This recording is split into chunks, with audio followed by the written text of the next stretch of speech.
ആശയപരമായി തന്നെ ഇപ്പോഴേ അവർ ബി ജെ പിക്കാരാണ്.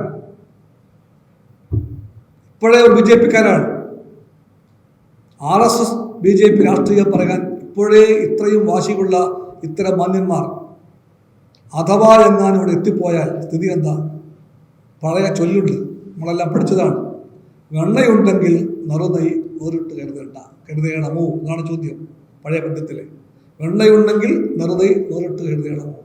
നിലത്ത് വെച്ചാൽ മതി, എവിടെ വെച്ചാൽ മതി, വെണ്ണ നെയ്യാകും. അതുപോലെ ഇവരൊക്കെ വെണ്ണയാണ്.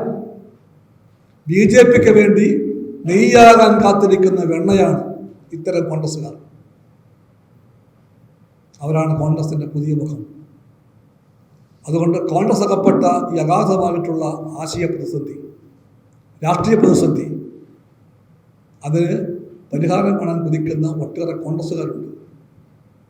നെഹ്റുവിനെ മറക്കാത്ത, ഗാന്ധിജിയെ ഓർക്കുന്ന ആ കോൺഗ്രസ്സുകാർ, അവരിൽ പലരും ഇത്തവണ വോട്ട് ചെയ്യുക ഈ പക്ഷത്തായിരിക്കും, ഇടതുപക്ഷത്തായിരിക്കും.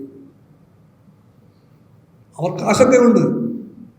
BJPയെ ഭയപ്പെട്ടുകൊണ്ട് സ്വന്തം കൊടി മാറ്റിവെച്ച പാർട്ടിയാണ് കോൺഗ്രസ്.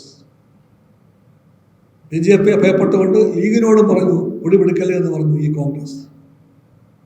കൊടി എന്ന് പറഞ്ഞാൽ ഒരു പാർട്ടിയുടെ ആത്മാവാണ്, ജീവന് ജീവനാണ്. ഈ കൊടിക്ക് വേണ്ടിയാണ് ആയിരങ്ങൾ പണ്ട് ആത്മഹത്യ ചെയ്തത്, സ്വയം രക്തസാക്ഷിത്വം വഹിച്ചത്. അതിൻ്റെ മാനം കാക്കാൻ വേണ്ടിയാണ് പോരാടിയത്. ബ്രിട്ടീഷ് പട്ടാളം അടിച്ചപ്പോഴും വെടിവെച്ചപ്പോഴും ആ കൊടിയെ ചേർത്ത് പിടിച്ചു പഴയ കോൺഗ്രസ്സുകാർ. കോഴിക്കോട്ടെ കടപ്പുറത്ത് ഉപ്പ് കുറക്കാൻ പോയപ്പോൾ ആ കൊടിക്ക് വേണ്ടിയാണ് അബ്ദുറഹ്മാൻ സാഹിബും K കേളപ്പനും സഖാവ് P കൃഷ്ണപിള്ളയും ആ കൊടിക്ക് വേണ്ടിയാണ് മർദ്ദനമേറ്റത്. അതാണ് കോൺഗ്രസ് കൊടി. ആ കൊടി പിടിക്കാൻ പുത്തൻ കോൺഗ്രസിന് പേടിയാണ്. പുത്തൻ കോൺഗ്രസ് ആ കൊടി മാറ്റിവെക്കാൻ ശ്രമിക്കുന്നത് BJPക്ക് വേണ്ടിയാണ്. പുത്തൻ കോൺഗ്രസ് അതുകൊണ്ട് പറഞ്ഞു, ലീഗുകാരെ നിങ്ങൾ പിടിക്കണമെന്ന് പറഞ്ഞു. ഇതാണ് പുതിയ കോൺഗ്രസ്.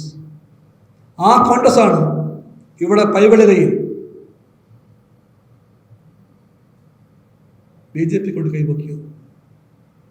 ആ കോൺഗ്രസ്സാണ് BJPയോട് പറഞ്ഞത് നിങ്ങൾ കൈവക്കാൻ.